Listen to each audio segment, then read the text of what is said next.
want to talk about the New York Post article that came out last week that pissed me the fuck off. Oh, It was titled Artists Are Starting to Catch Blue Dot Fever and the Industry is Taking Notice. So it was an article about how Post Malone and Meghan Trainor canceled their tours, and they gave different reasons, but the real reason was that they weren't selling tickets. mm. And Blue Dot Fever refers to Ticketmaster. When you go and look at like available tickets for a show, they're in blue. And they're putting a lot of the blame on artists for playing venues that are too big, so on and so forth. I take it instantly as I don't like pocket watching. I Yeah. hate the conversation around ticket sales.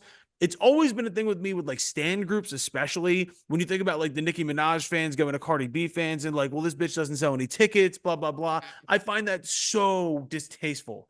And Agreed. as somebody who has to sell tickets, I get like fucking Vietnam War flashbacks. I hate that feeling.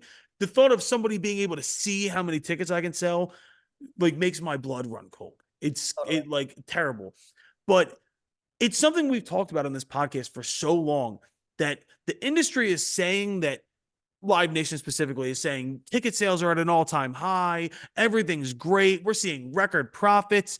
Dude, I bet they are. no one can sell tickets. And there's a Yeah. lot of reasons for this, right?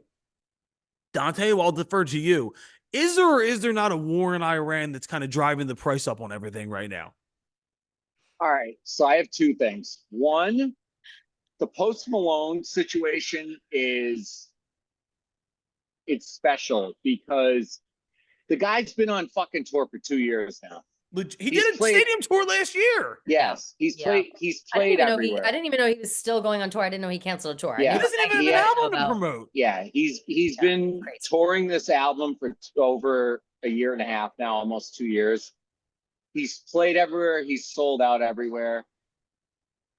Yes, Colin, to an extent, people are more conscious with their wallets now because you have to be.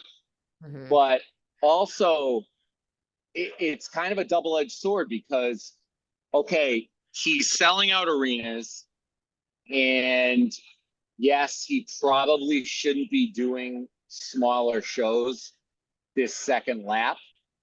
But the minute he does Chicago Theater, a 3,000 cap room, and tickets are $800 to get in, Mhm. he catches backlash the other way for outpricing his fans. Yeah. It happened to So Harry. It happened to Harry Styles recently. People were exactly. fucking pissed So at him for the, and it's like, why are you pissed at Harry Styles about it's MSG? It's not him. And yes, exactly. So he's going to do the United Center, which is 20,000, and he's only going to sell 10,000, and then he's going to catch shit because, oh, you're only half selling out the venue. Meanwhile, those 10,000 people are getting in at face value or right above face value, and they're fucking happy as shit because they're not paying out the ass like most people are for all these other shows. It's just at the end of the day, I feel so bad because I keep slamming fucking Live Nation, Ticketmaster, and I have friends that work for them, and they've been same. like messaging me, being like, "Dude, you got to stop Like lay like off. ruining us." Yeah. But again, it's the third parties and the middlemen that are getting involved, and they're just ruining for the artists. And yeah, I feel bad for the artists, but at the same time, it's like you reap what you sow. And I mean, you got to be smarter about this shit. So I don't know, Kelly, what do you think? It's hard. I flip-flop on this a lot. Actually, no, I don't flip-flop so much. I just feel like I never have all of the information at once. Right. Like I feel like there must be some thing that happens behind the scene between artists and their managers that choose the venues. And Yep. I'm now referring specifically to Harry Styles because this is what I'm most familiar with presently. Obviously, the Ticketmaster debacle that happened during the Eras tour was like, so bad it got put on the House floor, the Senate floor, whatever the fuck. So that was a whole other thing. And we all know that they've got a monopoly on the situation. Like I'll Yes. say it for Dante because he can't. But Literally, legally, they do have a monopoly. They've it's ruled it's that. it's pretty nuts, and everybody's just kind of been like, well, that's the situation. But when Harry announced his residency, like his next residency at MSG for the latest album, people were furious, being like, why won't he tour the country? Why is he just doing so many places, so many things in one spot? But then if you dig a little deeper, you find out that his manager has like a long-standing working relationship with the Dolans and Yep. working with MSG, and like it's the best return on investment to keep him in one spot, have people come to them, sell at MSG as many times as he wants for as many months as he wants, Yep. and ultimately like it's saved costs on travel and equipment I upkeep thought it and was all that genius. bullshit. Like, I thought yeah, that was fucking genius. I feel like it's not like people aren't thinking about it from that perspective. And so they want to hate on like the act of it, and they want to blame Harry for like being lazy and not wanting No. to travel around the states. It's like, are you no, no, no. Like that this is this is a totally different operation. Like this is the opposite of lazy. Like he's Yeah. gonna do this every fucking night. And he already did it. And we saw how successful that was. And we Yep. saw that it was a positive model that everybody seemed to enjoy. So why not do it again? But now everybody's got this issue all of a sudden about like, it's not fair to us in bumfuck wherever because Harry Yeah. Styles won't come. It's Well, like, to me, like the whole conversation of getting mad at the artist, or like I almost take it more the mocking the artist, regardless of whether they're like rich and famous people. It mhm, bothers me immensely because there's so many extenuating circumstances here, between the economy, mhm. between attention spans, between fucking the third parties that we're talking about. Which, by the way, do you guys happen to know off top like what the average upcharge is from Ticketmaster on a ticket? So say a $300 ticket, what percentage of that gets tacked on Um, top? Well, I don't know the percentage. I know that they've got a long list of like, it's like this surcharge, Mm-hmm. it's like handling fee, service fee, blah, blah, blah. And it's all kind of sketchy. And there was that email conversation that came out, I think, Mm-hmm. between and Live Nation, like the executives being like, we're robbing them blind. So Yep. people are now under the assumption, I think fairly, that they're getting price gouged in certain ways. But to put it in perspective, I got tickets for Harry Styles in Wembley, and I got that from Ticketmaster, and I got the like, I waited till the right time and I got the tickets like, regularly. And I want to say they were like $500 a piece or like maybe 400. Like I forget exactly how much they ended up being. And they're good seats, and so it made sense for the price. But I'm sure if I went to go see those tickets again, and based on like how I've seen the inflation happen with these tickets, it would have been like $1,400 a piece. Yeah. Like you add an extra zero, and it's sick. But if it's like, oh, well, it's Harry Styles at Wembley in the lower bowl in the 100 section, and you justify it that way. Mhm. But in reality, it's like that should never be, it's just, but it just becomes that. And I don't know how to, I've Well, never known how to like stop that. those extra charges add up to an extra 40%, right? That's sick. I So mean, yeah, like has to be. 40%. Not. So this conversation around the blue dot fever and all these people canceling their tours. First off, this is not a new thing. We can go back 4 or 5 years now, Dante, with our friends the Black Keys, who booked a stadium tour, or it was an arena tour, and they canceled the whole thing. And this was I like thought you were gonna say your boy, the baby. shout out to Baby, fucking Uh, idiot. Selling the 12 baby. tickets. So they So sorry. canceled their tour. This was maybe 5 years ago. This was the beginning of watching artists start to downsize. Now all the shows they're doing like 2,000 cap rooms, and they're doing these things called record hangs, where in each city they go to a local dive bar and they spin vinyl for their fans, Oh, which is that's really cool. cool. Yeah.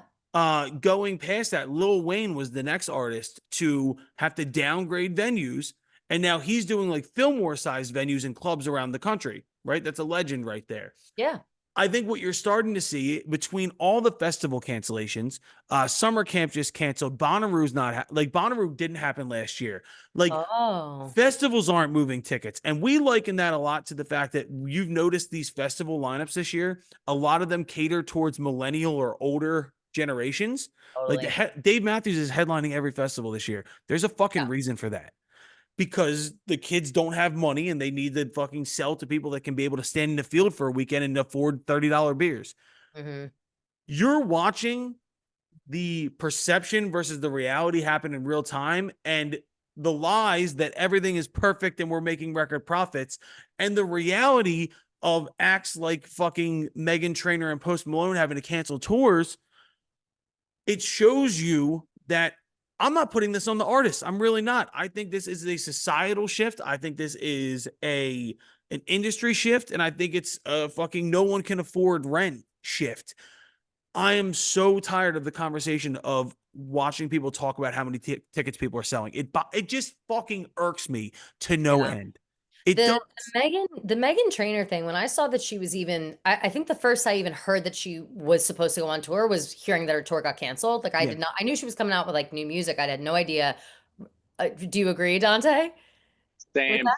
Yeah, like it's like, oh God, but I almost like I like Megan Trainor, but Sure. I don't think that she has ever, this is not no offense to her, but I think that she's not had that kind of staying power to suddenly go back on tour right now. Like whoever told her to go on tour, I think did her dirty. And I No feel one has ever that said they are I'm going to like skip hungry eating. for this. No one's ever said I'm going to skip eating this week to go see Megan Trainor. You know what I Yeah, mean? no offense. Like again, Yeah. like I'm sure she puts on a good show, but even I this I think is a good example of testing the waters is that Hillary Duff did like a short term like short Mhm. a couple like she did like two shows at the Paramount in Brooklyn in New York. She did like one over here, and people were hanging from the rafters. They were Yep. trying to get in there. And now she put out a new album. There was already an album coming out. She sang a couple of songs from her new, but did all the nostalgia. We went to go see her. She was incredible, sounded great. The new songs worked, like it was good. And now she's like announced this tour or whatever. So it's like she tried to gauge the interest and is now doing this. And I'm sure this machine has been going longer than even we know, Yeah. but I think that that was an interesting way to kind of gauge interest. And I feel like if Megan Trainor tried to put on a one night and one night only show in New York City, I think she would have been able to see like how many times we're going to sing all about that bass in Right. this. Exactly. It's like, That's such a good point, though. The yeah, Hillary Duff model is probably where you need to go. And it's like, especially with that age. Like Megan Trainor's the same. It's the same audience. yeah. And it's I it's hate to fucking say it, but look who just did the same thing Who in who? did? LA. Who? Kanye. Well, Oh, I know, but that was He and just that did the that to me same. was He crazy. just But did this. but He he got just a lot did of the same backlash thing. too. Like people were like, I anybody that was at that fucking show yeah, is, you know what I I mean? know, but if those shows flop, he's not doing. I mean, dude, I texted Colin something earlier today. He's planning a Middle East tour starting in Israel Of course, now. no surprise. Yeah, But of course but he to your point though, Uh, I totally agree. I think testing the waters is so smart. It's hard production wise and routing wise to do, but I think it's a safe play, especially today. and yeah, there's and especially if you do all that and you don't really sell out, it's a lot more money saved not having to either cancel a right. tour or put on a tour for half an audience. I mean, look at like Katy Perry. When Katy Perry went back on tour, and it was every day, it was a video on TikTok of some like fucked up shit happening at her tour that people were like, what the hell is going on there? I think it generated interest in a way that people were like curious, but then it ended up turning into like a sad, pathetic thing of like, let this girl out of this contract. Like, what the hell is going on? And you worry now, I think, that people will have that perception if your tour isn't up to snuff. I mean, there is no shittier feeling than being an artist and having people come out to support you. But then there's this weird thing that's going on where if you don't sell enough tickets and the room feels light, Yeah, everyone in the room is looking at you like, oh, you poor totally. thing. And then it's also like, am I wrong to like this? Like, do people not give a fuck? This band Right. fell off.